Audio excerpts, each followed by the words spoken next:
HSSC all exam YouTube channel पर आप सभी का स्वागत है। हरियाणा ग्रुप डी का जो आपका एग्ज़ाम हुआ था 13,536 पदों पर, उसमें जो आपके कुछ क्वेश्चन ऐसे थे जिन पर आपने ऑब्जेक्शन लगाए हैं। कुल 28,000 कैंडिडेट ऐसे हैं जिन्होंने ऑब्जेक्शन लगाए हैं क्वेश्चन पर।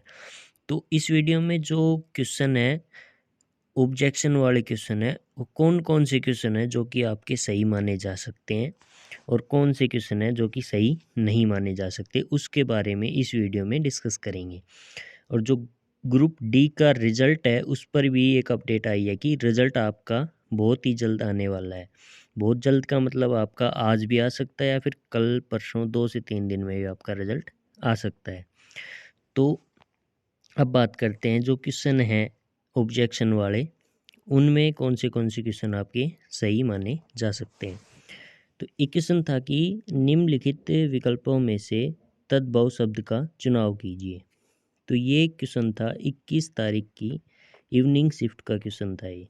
तो इसमें जो तद्भव शब्द बताना है, तो इसमें चारों ही ऑप्शन है। जैसे वक है, ये तत्सम शब्द है। वक का मतलब होता है बगुला। मूल्य है, ये भी एक तत्सम शब्द है, इसका अर्थ मतलब होता है मोल। और दीप है, ये भी तत्सम शब्द है, इसका मतलब होता है दिया। और जो दुर्वा है, ये भी एक तत्सम शब्द है, इसका मतलब होता है दूब। दूब अपनी स्थानीय भाषा में घास कह देते हैं इसे। दूब जो है दुर्वा का ही तद्भव रूप है दूब। वैसे दुर्वा क्या है? तत्सम शब्द है। तो इस क्वेश्चन में चारों ही ऑप्शन जो हैं वो तत्सम है, तद्भव इनमें से कोई भी नहीं है। तो इस क्वेश्चन का आपको 1 नंबर ज़रूर मिलने वाला है। तो ये जो क्वेश्चन आपने अगर इस पर ऑब्जेक्शन लगाया है, अगर आपकी शिफ्ट में से किसी ने भी एक ने भी इस पर ऑब्जेक्शन लगाया है, तो आपको ये क्वेश्चन बोनस के रूप में ज़रूर मिलेगा।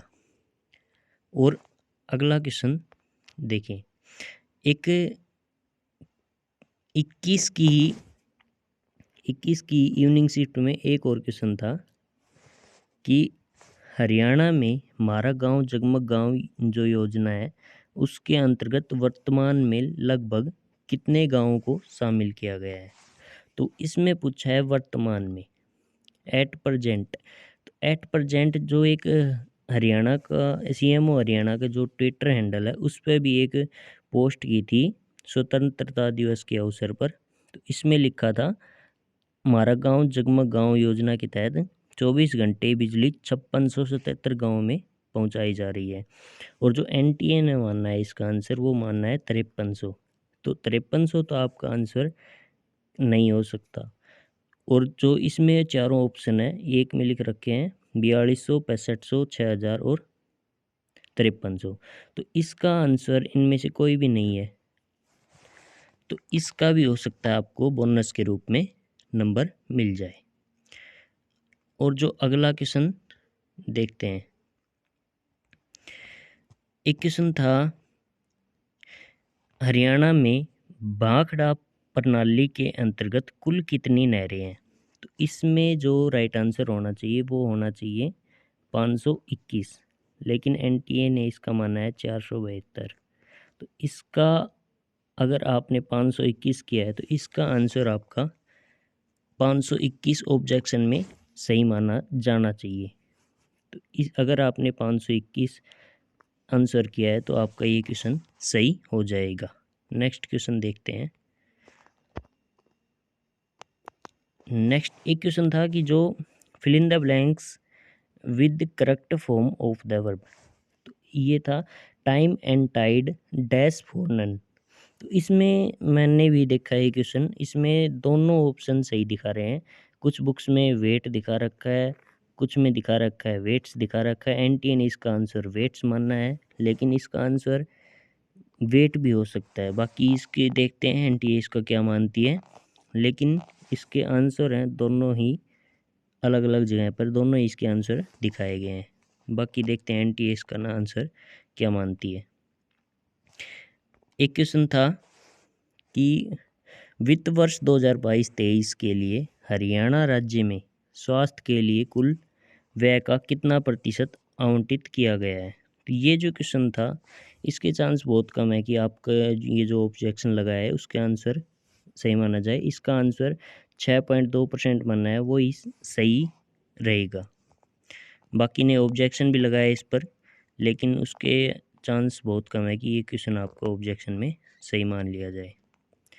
और जो क्वेश्चन थे, दिया गया कौन सा विकल्प कर्म कारक का सही उदाहरण नहीं है। तो इसमें पूछा है कर्म कारक का सही उदाहरण नहीं है। इस पर भी बहुत से लोगों ने ऑब्जेक्शन लगाया है कि ये क्वेश्चन गलत है। सरिता ने भाषण दिया, सुरेश पुस्तक पढ़ता है, वह खेत जोतेगा, भूखे को रोटी चाहिए। लेकिन एनटीए ने माना है इसका भूखे को रोटी चाहिए ये कर्म कारक का उदाहरण नहीं है। और ये क्वेश्चन भूखे को रोटी चाहिए, जो चाहिए शब्द है ना, ये कर्म कारक में यूज नहीं होता चाहिए शब्द। तो ये जो क्वेश्चन है वो एनटीए ने बिल्कुल सही माना है। अगर आपने इस पर ऑब्जेक्शन लगाया तो इसके आंसर, इसका ऑब्जेक्शन में आपको नंबर मिलने के चांस ना के बराबर हैं। और जो क्वेश्चन कौन से हैं देखिए, निम्नलिखित में से कौन सा वृक्ष हरियाणा का राज्य वृक्ष है। तो हरियाणा का राज्य वृक्ष सभी को पता है पीपल का वृक्ष है, पीपल का पेड़। लेकिन इन चारों ऑप्शन में से पीपल का पेड़ नहीं है। तो इस वजह से बहुत से लोगों ने इस पर भी ऑब्जेक्शन लगाया है। लेकिन एनटीए ने इसका आंसर माना है पवित्र अंजीर, जो कि बिल्कुल सही है। पवित्र अंजीर का मतलब ही होता है पीपल का पेड़। ये देखिए गूगल पे मैंने सर्च किया था तो उसमें भी लिख रखा है कि पवित्र अंजीर का मतलब होता है पीपल का पेड़। तो ये अगर आपने ऑब्जेक्शन लगाया तो इसका आंसर पवित्र अंजीर ही आएगा। इसमें आपको ऑब्जेक्शन के नंबर नहीं मिलने वाले हैं।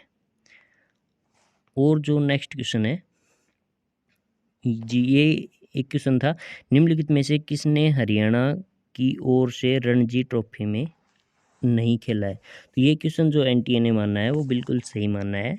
ये इसका आपको ऑब्जेक्शन में नंबर नहीं मिलने वाला है। और जो नेक्स्ट क्वेश्चन था, नेक्स्ट क्वेश्चन देखिए, ग्राम पंचायत में निर्वाचित सदस्य को क्या कहा जाता है। तो ये जो क्वेश्चन है इस पर भी ऑब्जेक्शन लगाए गए हैं, लेकिन इसका जो आंसर आएगा वो वार्ड पंच ही आएगा। इसके ऑब्जेक्शन लगाए हैं वो कुछ लोगों ने लगाए हैं कि सरपंच होना चाहिए, लेकिन इसका जो आंसर है वार्ड पंच ही रहेगा। बाकी जो इसके जो ऑब्जेक्शन सही मानने के चांसेस बहुत कम है। अगला क्वेश्चन देखिए, भारत की पर्यावरण रिपोर्ट 2022 के अनुसार सतत विकास लक्ष्य SDG 2030 हासिल करने में हरियाणा राज्य का कौन सा स्थान है। इस पर भी ऑब्जेक्शन लगाए गए हैं, लेकिन एनटीए ने इसका आंसर माना है 8वां, जो कि बिल्कुल सही है। इसके जो ऑब्जेक्शन के नंबर बढ़ने की चांस बहुत कम है। और जो अगला क्वेश्चन देखते हैं, नीमराणा किस राज्य के अंतर्गत है। तो नीमराणा जो है वो राजस्थान के अंदर है नीमराणा, लेकिन एक नीमराणा जो कि हरियाणा गुड़गांव में भी है, इस पर ऑब्जेक्शन लगाए गए हैं। तो इसका जो आंसर है वो भी चांस कम है कि एनटीए इसका आंसर हरियाणा मान ले, क्योंकि नीमराणा एक बड़ा शहर है, औद्योगिक शहर है राजस्थान में। तो इसका राइट आंसर राजस्थान ही होना चाहिए। बाकी एनटीए अगर मान ले तो मान भी सकती है हरियाणा, क्योंकि ये जो क्वेश्चन आया था वो हरियाणा जीके का जो पोर्शन था उसी के साथ आया था। जो 25 क्वेश्चन के हरियाणा जीके क्वेश्चन आए थे उन्हीं के बीच में ये क्वेश्चन था, तो इसलिए बहुत से लोगों ने इसका आंसर हरियाणा किया था। अगला क्वेश्चन देखिए, हरियाणा राज्य की एक राज्य योजना विधवा पेंशन के बारे में निम्नलिखित कथनों पर विचार कीजिए। 21 वर्ष और इससे अधिक आयु की महिला पात्र है। बी है, इसमें 1800 प्रति माह भत्ता दिया जाता है। तो इसमें ये जो योजना है इसमें वर्तमान समय की बात करें तो 2750 रुपये भत्ता दिया जाता है, लेकिन इसमें क्या है 1800 है। और जो इसकी आयु है वो 18 वर्ष है, लेकिन इसमें 21 दे रखी है। तो इसका आंसर क्या होना चाहिए, 2750 है। दोनों ये गलत है ना, 1800 गलत है, क्योंकि इसकी जगह 2750 होना चाहिए। और 21 वर्ष नहीं है, इसकी जगह 18 वर्ष होने चाहिए। तो दोनों ही आंसर इसके गलत हैं, लेकिन एनटीए ने इसका आंसर सही माना है केवल बी। इसका आपको ऑब्जेक्शन का नंबर मिलने के चांस हैं। हो सकता है इसका आंसर मान लिया जाए। मैक्सिमम चांस है कि इसका ऑब्जेक्शन में आपको नंबर मिल जाए। अगला क्वेश्चन देखिए, जनसंख्या की दृष्टि से हरियाणा का भारत में कौन सा स्थान है? इसका जो राइट आंसर एनटीए ने माना है 17, लेकिन एचएसएससी के प्रीवियस ईयर अगर देखें, कुछ दिन के ही पहले एक एग्ज़ाम हुआ था एचएसएससी का, उसमें भी आया था ये क्वेश्चन और एचएसएससी ने इसका आंसर 18 माना था, लेकिन एनटीए ने इसका आंसर 17 माना है। लेकिन इस देखते हैं कि अब एनटीए इसको ऑब्जेक्शन को सही मानती है नहीं मानती है। हो सकता है आपका ये जो इसका एक नंबर मिल ही जाए। अगला क्वेश्चन देखिए, इंदिरा गांधी राष्ट्रीय कला केंद्र IGNCA में कितनी कार्यात्मक इकाइयां हैं? तो इसमें जो कुल यूनिट हैं वो कितनी है? कुल 6 हैं, लेकिन इसमें बहुत से ऑब्जेक्शन लगे हैं कि इसका आंसर 6 होना चाहिए और इसमें से कोई भी ऑप्शन में 6 नहीं है। फर्स्ट ऑप्शन में 7, फिर 9, फिर 3, फिर 5 है, लेकिन किसी भी ऑप्शन में 6 नहीं है। तो हो सकता है इसके ऑब्जेक्शन में आपका आंसर मान लिया जाए, इसका एक नंबर आपको मिल जाए। बाकी एनटीए पर निर्भर करता है कि इसका आंसर क्या मानती है। नेक्स्ट क्वेश्चन देखिए, निम्नलिखित कथनों पर विचार कीजिए। हरियाणा में पुलिस रेंज का शीर्ष अधिकारी, यानी कि पुलिस रेंज का शीर्ष अधिकारी अपर महानिदेशक से कम पद का अधिकारी नहीं होता। और जो सेकंड है, हरियाणा में 5 पुलिस रेंज है, तो हरियाणा में 5 पुलिस रेंज है, बिल्कुल ठीक है। तो इसका जो ऑब्जेक्शन है वो काफ़ी कम चांस है कि इसके जो आंसर आपका सही मान लिया जाए। नेक्स्ट क्वेश्चन है, का पुरुष समस्त पद का उचित विग्रह है? तो इसका आंसर होना चाहिए कायर पुरुष, लेकिन एनटीए ने इसका आंसर माना है कुत्सित पुरुष। तो बहुत सी जगह पर लिखा है, मैंने भी बहुत सी जगह देखा है कि इसका आंसर कायर पुरुष होना चाहिए, लेकिन एनटीए ने इसका कुत्सित पुरुष माना है। तो इसका ऑब्जेक्शन में आपको एक नंबर मिलने वाला है। इसका आंसर कायर पुरुष ही होगा। अगर इस पर आपने ऑब्जेक्शन लगाया तो आपको इसका नंबर ज़रूर मिलेगा। तो कैसी लगी आपको ये वीडियो? अगर वीडियो आपको अच्छी लगती है तो वीडियो को लाइक कर देना, चैनल को सब्सक्राइब कर देना और टेलीग्राम चैनल को ज्वाइन कर लेना। ऐसी कोई भी अपडेट आती है तो मैं आपको सबसे पहले टेलीग्राम चैनल पे अपडेट कर देता हूँ। टेलीग्राम चैनल का लिंक आपको डिस्क्रिप्शन में मिल जाएगा, कमेंट बॉक्स में मिल जाएगा, और आप टेलीग्राम पे सर्च कर सकते हो हरियाणा करंट अफेयर्स स्पेशल। ये सर्च करके आप टेलीग्राम चैनल भी ज्वाइन कर सकते हो। Thank you for watching this video.